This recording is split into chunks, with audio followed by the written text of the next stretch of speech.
Hey, my name is Karina, and welcome to Tales from the Treasure Coast, Episode 1, The Shipwrecked Captive. So I decided to do a deep dive on the history of the Treasure Coast, find out why it's called the Treasure Coast. So there have been quite a few videos done on this, and any Google search will tell you. It's widely believed that the Treasure Coast got its name from a shipwrecked treasure fleet, a Spanish treasure fleet, in 1715. And it was a big one, and there's lots of treasure out there still from it. Lots of people have collected a lot of treasure from it. But shipwrecks were going on well before that. The Spanish treasure fleet started in what? The early 1500s? So as I was doing my research, I came across a 1551 shipwreck, and the ship was called the San Nicolas.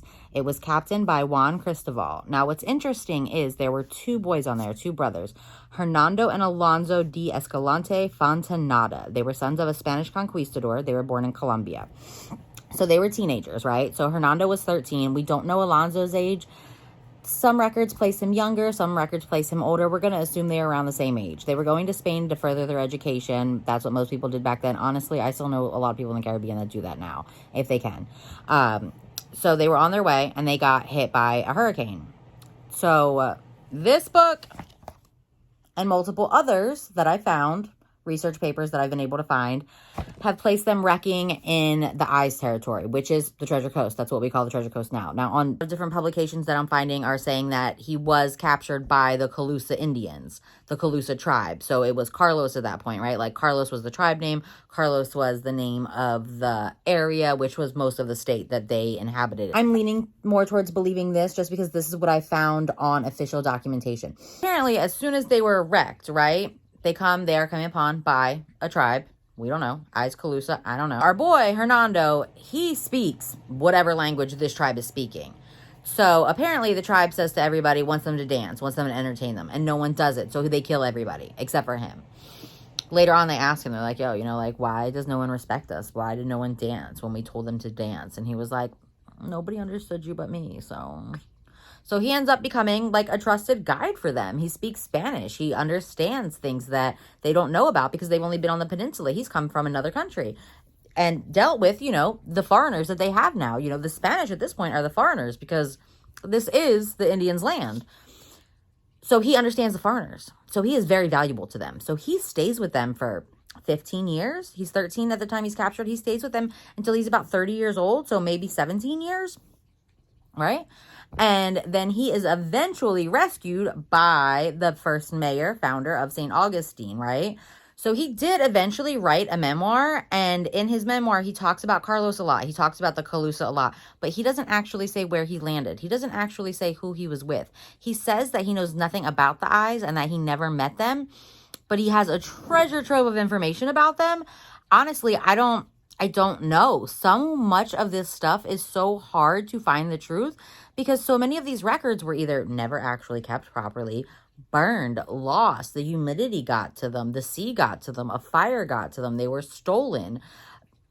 It's impossible to know what actually happened. From what I'm finding, from what I can find, it does seem as though he landed here in the Eyes. He was captured by a tribe. So the first mayor of St. Augustine eventually comes along and saves him. Pedro Menendez de Avilés. I'm sure I'm not pronouncing that right. I'm super white, but I'm trying. So he found him, and according to everything that I'm finding, Wikipedia and books, that was around 1567, right? And he found him in Eyes territory. That's where he was. That's where they met up. So again, it really seems to me like he was with the Eyes the whole time. He returned to Spain. He claimed his parents' land. He got his nobility. He got his titles. He wrote a memoir in 1575 was when he wrote his memoir, right? So he got back to Spain around 1569. So he was shipwrecked in 1551. He got back to Spain almost 20 years later is when he starts, his journey. And then he writes his book 5 years after that. And now this is translated from the Spanish of that time. His memoir is interesting. At the time, and even to this day, it's probably one of the only insights that we have into what it was actually like living with the Native Americans at that time period. You know, we don't have, or we can't read their recorded history if we even have any. I'm not sure. I will look into that. But this was very interesting stuff. And so I read through it a couple of times by now to try to prepare for this. And he has a very good account of everything that's going on all throughout the state. He's all over the state. He tells you all about everything. He tells you multiple times that they're not rich with gold and silver, but they're so rich with what they have in the waters. Honestly, it's very interesting. But he doesn't really tell you where he wrecked. He doesn't really tell you who he's with. He tells you that he wasn't with the A's and that he doesn't know anything about them, and then tells you a lot about them. It's really interesting. So I got the information. I was able to find that from Wikipedia. His memoir is, but again, it's translated from the Spanish then. So I don't know how much of it is even accurate, or does he say that he was with the, like maybe the translation wasn't accurate. You know, Wikipedia, Hernando de Escalante Fontaneda, his whole memoir is there. You have to go down to resources at the bottom, but you can read it for yourself and see what you think. And that is all I have for you today on the first episode of Tales from the Treasure Coast. Please, if you do Wikipedia his memoir, let me know what you think. I do think it's really interesting and also confusing. I am thinking of making this a bi-weekly series, right? I'm thinking about coming out with 2 of these a month, focusing on the history of the Treasure Coast. If you have any suggestions, comments, concerns, please let me know in the comments. Thank you so much and have a great week.